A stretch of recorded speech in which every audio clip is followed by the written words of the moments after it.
Hey Canucks fans, the Vancouver Canucks defeated the Chicago Blackhawks 4-2. That's right, 4-2 in the final game of their 5-game road trip. They go 3-1-1, get 7 out of a possible 10 points. But the biggest news, well, there's a lot of news today, is it only took 54 games, but finally the Canucks made my prediction come true. I've been predicting the score of 4-2 Canucks this entire season until they get it right, or until I get it right, I should say. And I got it right tonight. The Canucks win 4-2, and finally I can make some other score predictions going forward. It started off as a shtick, then I stuck with it. I didn't think it would take 2/3 of the season. Here's what I liked. Well, obviously the play of the third line. Connor Garland with 2 goals almost scored a hat trick goal into the empty net to make my 4-2 prediction wrong. It would have been 5-2, but no, it stayed 4-2. But Connor Garland had a strong game with his 2 goals. Dakota Joshua, a Gordie Howe hat trick. He had 1 goal, he had 2 assists, and he had a fight. So yes, a Gordie Howe hat trick for Dakota Joshua. Very impressive. The fight was fine, but more impressive was how well he played today. And he had 4 hits to go along with those 3 points. So an excellent game in only 12 and a half minutes of ice time. And then Teddy Bluger rounds out that line with an assist as well. So 6 points for our third line.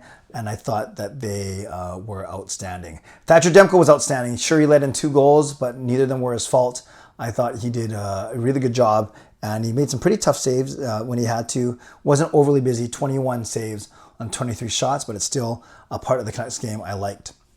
I like this new all-Swede line of Petey, Höglander, and Lindholm. They got a few chances throughout the game, and actually Höglander was able to capitalize on some good forechecking by Lindholm, and then Höglander gets the goal. And it's interesting that this is a game where Petey, Besser, and Miller all had no points, but they didn't really need to because the Canucks had other guys going. I thought the defense was good once again. Friedman still the low man, 11 and a half minutes, so expect Zadorov to take his place on Thursday when the Canucks return home to play against the very same Red Wings that Zadorov got suspended against, He hit Raymond in that game, and then he got suspended. That was a much better way of saying it. But overall, I thought the defense was pretty good. And the Canucks dominated the first period, outshooting the Blackhawks 12-1. And so those, among the many things, those are some things I liked. I really liked the play of everyone. I thought Juleson was once again noticeable. So overall, a good effort by the Canucks. And Phil DiGiuseppe was in. Sam Lafferty was in. So that means Neil Zaman was the odd man out. What I didn't like, it's hard to pick out things that I didn't like in a game where the Canucks dominate the game 4-2. They outshoot Chicago 38-23. That's another thing I liked. So I'm not going to nitpick too much. It would be very easy to simply look at the 2 Chicago goals. And I think sometimes in a Canucks win, if someone didn't have a bad game or didn't go -4 or whatever, then sometimes it's hard to pick out things I didn't like. It's not like I thought the Canucks got complacent. They still outshot Chicago 13-10 in the third period. They still were going for that empty net goal, so it's not like they let up. Teams even as bad as Chicago are going to score once in a while. So if you want to look at the 2 goals quickly for Chicago, one of them, Teddy Bluger, on a power play, penalty kill, couldn't clear the puck past Seth Jones, knocked it down. Bluger then goes out to check. Foligno also falls down. So it wasn't the best shift for Bluger, but I'm not going to blame Bluger for the, I'm not even going to give him a dislike. It was just more of he just had a rough shift on that goal. And then for the second goal by Korchinski, that was the one where Quinn Hughes did a pinch. And so I'm not going to sit here and say, I didn't like the pinch, because he plays a very smart game, and not everything's going to go his way every single time. So it's hard for me to find stuff that I didn't like in a game where I thought the Canucks played very well. They didn't have to spend too much energy, but they still worked hard, and they end off their road trip on a really, really good note.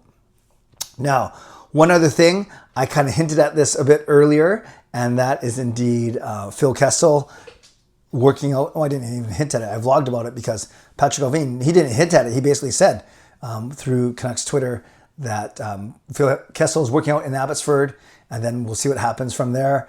I think I got too excited. When I vlogged, I was thinking, what could he be like playing with in the first line or the second line, whether that's Miller and Besser or Petey and Lindholm or with Petey and whoever, Höglander or whatever, Lindholm and Höglander. And then I was talking about this on Twitter, and a few people were saying, hey, Clay, he only played He only got 36 points last year. He only averaged 13 minutes of ice time. He only played in 4 of the Vegas Golden Knights' 24 playoff games. So maybe he's going to be a depth piece. Maybe you should be talking about him as bottom 6 or even 13th forward as opposed to where he slots in the top 6. So maybe the truth is somewhere in the middle. Maybe I was too ambitious to say that he's going to be in the top 6, but I find it hard pressed to believe that the Canucks would sign him if they're not even going to play him or sign him just for depth, because they have other depth guys as well. So time will tell, but I think he'll get a shot in the middle 6. So I guess if you put Petey's line up top, then Miller's line becomes middle 6, right? The second and third line. Second line. If you put Miller's line up top, then Petey's line becomes middle 6. So I expect if they're going to go to the effort of signing Kessel, maybe it's wishful thinking, but I would love him to be effective. I'd love him to come in as a marksman kind of thing, help with keep our PDO very high, and basically come in as a sharpshooter and give some offense. But I do recognize that he only played in 4 of the 24 playoff games. I do recognize that he only averaged 13 minutes of ice time during the regular season. So maybe I got a little bit too excited when I vlogged a little bit earlier, but that's what happens with this team. We get excited because they continue to win. They continue to be the #1 team in the league. And now, after a good 5-game road trip, it started off fine with a win. Then it got a little dicey. A loss to Boston, an overtime loss to Detroit, but then that win over Carolina, by the way. But then they beat Washington in extra time, and then they handle Chicago quite easily. So they are 36-12-6. They have 78 points in 54 games. They are 24 games over 500 and show no signs of slowing down. Two-game homestand, then I think another 4 or 5 away, and then 9 games in a row at home. But we got a lot of time to preview that. I really encourage you to join me tonight at 11 p.m. No ticket giveaway, no games night, but we can talk about this game. We can talk about Phil Kessel. We can talk about my horrible gritty that I shared on Twitter, but it's much better than Jake Wallman's gritty, and anything else you want to talk about. So make sure you join me at 11 p.m. And make sure for this video, you tell me what you liked, tell me what you didn't like, and tell me one other thing. Shout out to my sponsors, Van City Experts Real Estate, Perform and Transform, Personal Training and Weight Loss. Thank you, legendary Lucas Gates, legendary Carol Bovelander, legendary Andrew Chang, and to Hall of Fame and franchise members for your support as well. And thanks to all of you for watching, liking, and subscribing. On your way out, I encourage you to do those things. Like the video, subscribe to the channel. You can leave a tip, a donation. You can become a member. You can upgrade your membership. And definitely in the comments below, tell me one thing that you liked.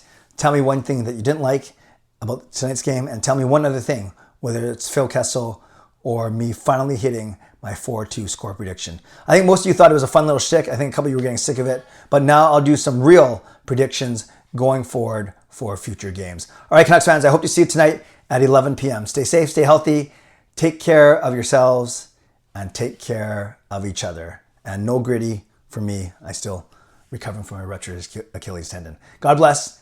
And go Canucks go.